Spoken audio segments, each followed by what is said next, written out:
Okay, students, so now we're beginning Act 2 of Romeo and Juliet.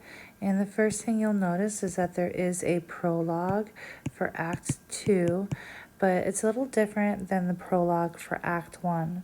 The prologue of Act 1 served as an introduction to the overall plot of the play,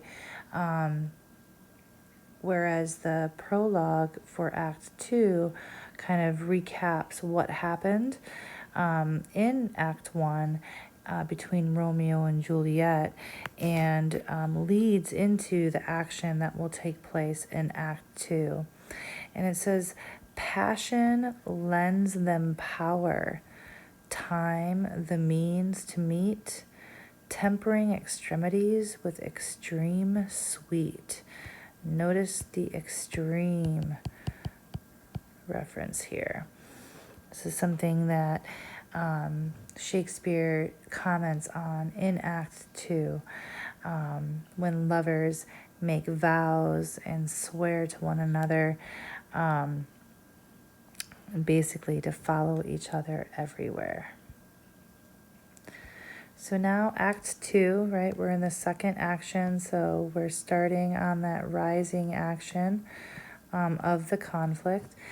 And we know that the major conflict now is the families and the love between Romeo and Juliet.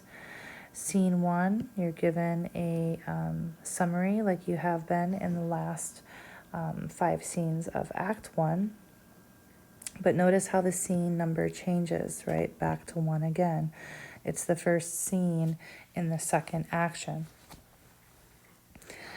Now, notice that Romeo is alone. This is after the party. So we're still in basically the second day of the actual setting. It's only been less than 24 hours since the play began. And Romeo asks himself, can I go forward when my heart is here? So he contemplates, should I leave even though I love her?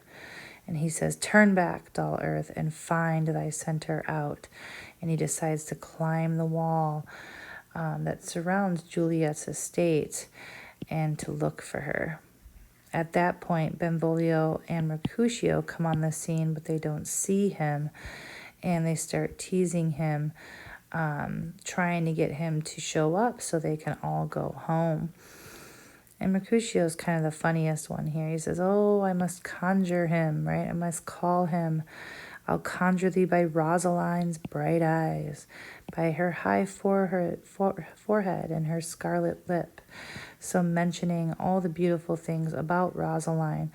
But little does he know that Rosaline is now the past. No more. Romeo's heart is obviously set on Juliet. As Mercutio and Benvolio leave, you're introduced to the second scene, inside the walls in Capulet's orchard of trees.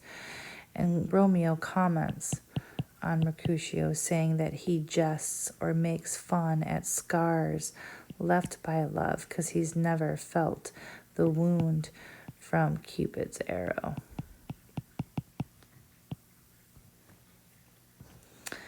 I'll leave you to that. Act 2, again, scene 2, part of that rising action. So you're going to see things build up towards the climax of the play. Enjoy.